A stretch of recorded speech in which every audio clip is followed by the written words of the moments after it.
Pihak Polda Metro Jaya telah selesai melakukan klarifikasi data sekolah SMA Negeri 6 Surakarta dan Universitas Gadjah Mada terkait laporan tuduhan ijazah palsu Jokowi. Pihak kepolisian menegaskan klarifikasi tersebut adalah bagian dari proses pengumpulan dan uji data proses penyelidikan. Polda Metro Jaya juga telah melakukan klarifikasi kepada pihak SMA Negeri 6 Surakarta dan Universitas Gadjah Mada sebagai proses pengumpulan fakta-fakta terkait pendalaman penyelidikan kasus dugaan tuduhan ijazah palsu milik Joko Widodo. Proses pendalaman masih terus dilakukan.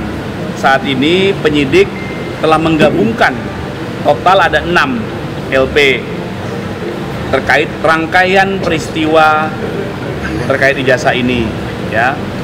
Ada 2 LP di Polda, ada 4 LP di Polres Jaksel, Polres Jakpus, Bekasi Kota sama Depok. Itu sudah ditarik semua LP-nya, ditangani di Subdit Kamnek di Treskrimum Polda Metro Jaya. Prosesnya masih berlangsung karena ini merupakan rangkaian peristiwa yang sama, maka akhirnya digabungkan. Upaya yang dilakukan penyelidik beberapa hari terakhir ini adalah melakukan klarifikasi terhadap pihak SMA, sebuah SMA negeri di Surakarta. Kemudian ada melakukan klarifikasi juga terhadap pihak sebuah universitas di Yogyakarta. Ya, ini merupakan bagian dari proses pengumpulan fakta-fakta. Tak hanya itu, pihak Polda Metro Jaya juga menarik 6 laporan polisi atau LP terkait tudingan ijazah palsu Jokowi di tiap-tiap Polres ke Subdit Keamanan Negara di Treskrimum Polda Metro Jaya. Laporan tersebut dijadikan satu karena merupakan rangkaian laporan peristiwa yang sama. Sementara itu, pihak SMA Negeri 6 Surakarta, tempat Jokowi bersekolah, membenarkan adanya pihak kepolisian yang mendatangi sekolah. Lebih lanjutnya, sekolah menunjukkan sejumlah bukti yang mendukung bahwa Jokowi memang pernah bersekolah di sana. Memang benar, dari Polda Metro Jaya kemarin hari Selasa datang ke SMA Negeri 6 Surakarta. Kami menyampaikan beberapa dokumen, yakni dokumen buku induk, berupa buku induk yang sudah lama sekali, bahkan sampulnya pun sudah dimakan serangga dan itu orisinil sekali. Yang kedua berupa presensi dari kelas 1 sampai kelas 3. Beliau Pak Jokowi ketika di kelas 1 adalah kelas 1, kemudian kelas 2 IPA 2 dan kelas 3 IPA 2. Sudah, jadi kami membuka semua dokumen yang ada, bahkan buku induk yang masih orisinil itu dan otentik kami buka, termasuk buku presensinya, dicocokkan semuanya, dan dari Polda Metro Jaya sudah merasakan cukup sementara bukti yang kami aturkan. Lantas setelah mendapatkan bukti cukup untuk mendukung proses penyelidikan, apa yang akan dilakukan pihak Polda Metro Jaya terkait dugaan ijazah palsu ini? Tim TV One mengabarkan. Tim penyidik Polda Metro Jaya telah melakukan klarifikasi terhadap SMA Negeri 6 Surakarta dan UGM untuk uji fakta terkait berita bohong yang dilaporkan Jokowi atas tuduhan ijazah palsu.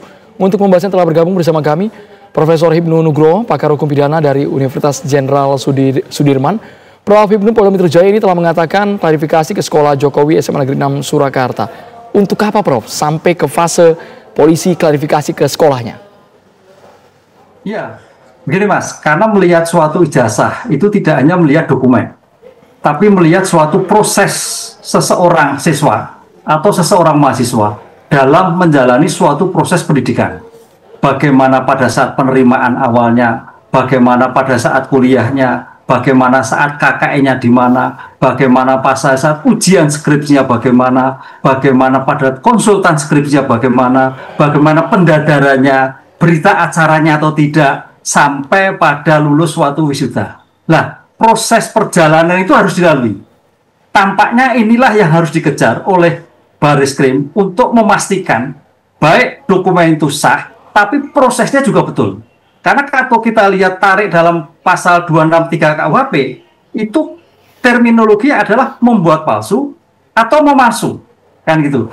Kalau nanti ternyata itu membuat palsu, saya kira tidak, karena dokumen jelas, lembaga jelas. Tapi kalau mau masuk, di sini berarti ada suatu proses yang dilanggar. Konteksnya berarti kalau memang terbukti klarifikasi dari Baris Krim tadi ada sesuatu yang terlewat, ada sesuatu yang tidak dilalui, ada suatu berita acara yang tidak ditemukan dalam memperoleh ijazah, ya agak menjadikan suatu bermasalah hasil penelitian kemarin, hasil klarifikasi, hasil press release Baris Krim kemarin. Karena dalam suatu konteks hukum itu ada istilah sesuatu itu dianggap benar kecuali dibuktikan sebaliknya. Presumptio iustasi causa. Nah, inilah tampaknya yang sekarang dikejar oleh Baris Krim untuk menentukan suatu proses ini. Jadi, dokumennya jelas identik, prosesnya juga identik. Kalau semuanya jelas, berarti semuanya jelas. Sah. Tapi kalau tidak, ini berpotensi ada suatu masalah hukum. Begitu Mas Andre. Prof. Ibnu, ini Polda Metro Jaya juga menarik kasus Polres ke Polda Metro yang total semua ada 6 laporan polisi. Anda melihat apakah memang celah hukumnya pada tahapan tertentu patut diselidiki lebih jauh atau bagaimana ini, Prof? Ya, saya kira polisi sebagai lembaga penegak hukum yang bertanggung jawab atas penyelesaian ini karena suatu delik umum tadi, makanya laporan itu adalah objeknya sama, cuman subjeknya berbeda-beda pelapornya. Oleh karena itu kalau kita melihat dalam suatu konteks hukum sebagai objek yang sama, subjeknya berbeda, bisa dilakukan suatu pemeriksaan yang sama, yaitu Baris Krim. Karena apapun yang terjadi, bahwa semua laporan terkait ijazah dilakukan oleh polisi, bukan penegak hukum yang lain. Sehingga dalam rangka asas efisiensi, asas cepat, maka Baris Krim mengambil alih dalam suatu proses dalam objek sama, itu sangat tepat.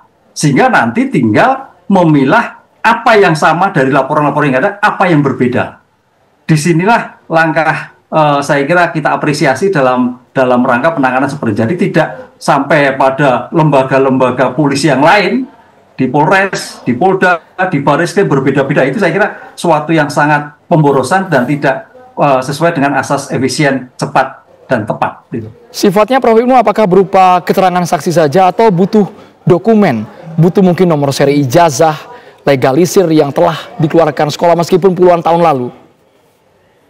Ya, karena kalau kita menguji seperti itu semuanya bisa diuji, Mas. Kaitannya misalkan, kalau kita ujian skripsi, dokumen berita acaranya ada nggak? Dokumen penilainya atau tidak? Kalau ijazah nanti, nomor ijazahnya seperti apa? Fotonya seperti apa? Tanda tangannya seperti apa? Ini saya kira suatu keseluruhan yang tidak terpisahkan untuk melihat suatu proses dalam keluarnya suatu ijazah. Karena pendidikan di S1 cukup panjang, paling tidak 5 tahun, Mas. Dari 5 tahun itu suatu proses, apakah dilalui dengan sempurna, apakah tidak? Di sini pertanyaan publik kan seperti itu. Ada suatu ganjilan misalkan tentang KKN-nya, tentang ujiannya, tentang dosennya. Nah, ini yang harus diklarifikasi oleh Baris Krim untuk melihat seperti itu. Kalau dokumen-dokumen itu jelas nanti ada dan diverifikasi dipanggil, karena dokumen itu akan berbunyi, bernilai apabila berkait dengan bukti yang lain. Suatu saksi bernilai apabila terkait dengan saksi. Jadi tidak berdiri sendiri. Begitu, Mas. Baik, ini ujungnya, Prof, apakah nanti sampai muncul orang-orang yang memang bisa disangkakan atau nguap begitu saja, Prof? Viral di mana-mana, ya, akhirnya terhenti? Ya, kalau melihat kasus ini saya kira enggak juga. Ini kan saya kira publik butuh kepastian. Kemudian para pelapor juga butuh kepastian. Ini masalahnya kan sebetulnya kan hanya karena ijazah yang dokumen aslinya itu sampai sekarang belum diserahkan belum terlihat secara publik kan gitu. Tapi kalau terus dilihat secara publik, ini akan merembet tadi saya katakan. Bagaimana KKN-nya, bagaimana kuliahnya, bagaimana pendidikan sebelumnya. Karena pendidikan suatu proses. Lah, ini akan berpanjang-panjang, Mas Andrew. Situasi seperti ini saya kira suatu yang baik, sangat terima kasih. Ya sia-sia sebetulnya. Masih kita tunggu prosesnya. Terima kasih banyak. Kecepatan itu penting sekali. Baik, Prof. Ibnu Nugroho sudah bergabung langsung dari Surakarta. Terima kasih, Prof. Ibnu, atas waktunya.